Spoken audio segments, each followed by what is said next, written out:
നമസ്കാരം. ഓട്ടപ്രദക്ഷിണത്തിലേക്ക് എല്ലാ പ്രേക്ഷകർക്കും സ്വാഗതം. നിരോധിത സംഘടനയായ പോപ്പുലർ ഫ്രണ്ടിന് നിയമവിരുദ്ധമായി വിദേശ ഫണ്ടുകൾ ലഭ്യമാക്കിയിരുന്ന സംഘത്തിലെ മുഖ്യ കണ്ണി NIAയുടെ പിടിയിൽ. ബീഹാർ ഈസ്റ്റ് ചാമ്പരൺ ജില്ലാ സ്വദേശി മുഹമ്മദ് സജ്ജാദ് ആലമാണ് പിടിയിലായത്. ഇയാൾ ദുബായിൽ നിന്ന് തിരിച്ചെത്തുന്നതായി വിവരം ലഭിച്ചതിനെ തുടർന്ന് ദില്ലി ഇന്ദിരാഗാന്ധി അന്താരാഷ്ട്ര വിമാനത്താവളത്തിൽ നിന്നാണ് NIA പിടികൂടുകയായിരുന്നു. ദേശവിരുദ്ധ പ്രവൃത്തികളിൽ ഏർപ്പെട്ടതായി കണ്ടെത്തിയതിനെ തുടർന്ന് 2022 ജൂലൈയിൽ ബീഹാർ ഫുൽവാരി ഷെറീഫ് പോലീസ് സ്റ്റേഷനിൽ ഇയാൾക്കെതിരെ കേസ് രജിസ്റ്റർ ചെയ്തിട്ടുണ്ട്. കേസിലെ 18ാം പ്രതിയായ ആലത്തിനെതിരെ നേരത്തെ ലുക്കൌട്ട് നോട്ടീസും പുറത്തിറക്കിയിരുന്നു.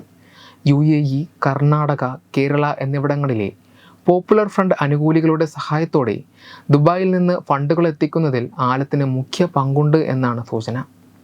ഇയാൾ പോപ്പുലർ ഫ്രണ്ട് ഉന്നത നേതാക്കളിൽ നിന്ന് പരിശീലനവും നേടിയിട്ടുണ്ട്. രാജ്യത്തിനെതിരെ കലാപമുണ്ടാക്കുക ലക്ഷ്യമിട്ട് PFIയുടെ ദർശനരേഖയായ ഇന്ത്യ 2047 പ്രചരിപ്പിച്ചതിനും ഭാരതത്തിൽ ഇസ്ലാമിക ഭരണം സ്ഥാപിക്കുക എന്ന ലക്ഷ്യം നേടിയെടുക്കുവാൻ യുവാക്കളെ പ്രേരിപ്പിച്ചതിനും ആലത്തിനെതിരെ NIA തെളിവുകളും കണ്ടെത്തിയിട്ടുണ്ട്. മറ്റൊരു പ്രധാന വാർത്ത, പാകിസ്ഥാൻ കഴിഞ്ഞയാഴ്ച അഫ്ഗാൻ പ്രദേശങ്ങളിൽ നടത്തിയ വ്യോമാക്രമണങ്ങളെ ഇന്ത്യ ശക്തമായി അപലപിച്ചു എന്നതാണ്. ആക്രമണത്തിൻ്റെ പേരിൽ അഫ്ഗാനിസ്ഥാനും പാകിസ്ഥാനും തമ്മിൽ സംഘർഷം തുടരവേ ഇന്ത്യൻ നിലപാട് പാകിസ്ഥാൻ തിരിച്ചടിയായി മാറി. പാകിസ്ഥാനിൽ നടക്കുന്ന ഭീകരാക്രമണങ്ങൾക്ക് പിന്നിൽ അഫ്ഗാനിൽ നിന്നുള്ള താലിബാൻ ഭീകരവാദ സംഘടനകളാണ് എന്നാരോപിച്ചാണ് അഫ്ഗാൻ പ്രദേശങ്ങളിൽ പാകിസ്ഥാൻ വ്യോമാക്രമണം നടത്തിയത്. ആക്രമണത്തിന് ശക്തമായ തിരിച്ചടി നൽകുമെന്ന് പ്രഖ്യാപിച്ച താലിബാൻ ഭരണകൂടം പാകിസ്ഥാൻ സേനയ്ക്കെതിരെ ശക്തമായ ആക്രമണം നടത്തിയിരുന്നു. ഈ സാഹചര്യത്തിലാണ് പാകിസ്ഥാനെ ശക്തമായി വിമർശിച്ച് ഇന്ത്യ രംഗത്തെത്തിയത്. പാകിസ്ഥാനുള്ളിൽ നടക്കുന്ന പ്രശ്നങ്ങൾക്ക് അയൽ രാജ്യങ്ങളെ പഴി പറയുന്നത് പാകിസ്ഥാന്റെ സ്ഥിരം സ്വഭാവമാണെന്നാണ് ഇന്ത്യയുടെ പ്രതികരണം.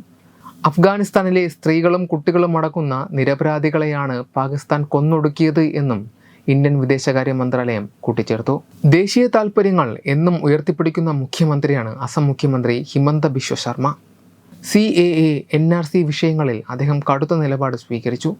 ശൈശവ വിവാഹത്തിനെതിരെ കൃത്യമായ നടപടി സ്വീകരിക്കുന്നതും അനധികൃത മദ്രസകൾക്കെതിരെ സ്വീകരിച്ച നടപടിയും നമ്മൾ കണ്ടതാണ്.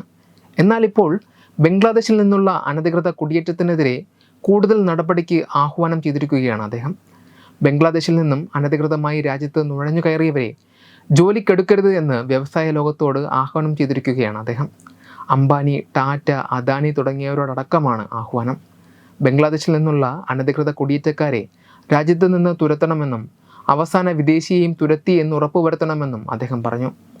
ആരും ജോലി നൽകാതായാൽ കുടിയേറ്റം അവസാനിക്കുമെന്നും അദ്ദേഹം വ്യക്തമാക്കി.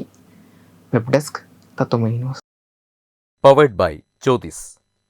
Realizing your dream home. Our ongoing luxury apartments projects are Crown near Karivattam, The Square near UST Global, White Manor near Attigal Ambalathra, and Evergreens Luxury Villas near Tirumala. Call 90482 55599.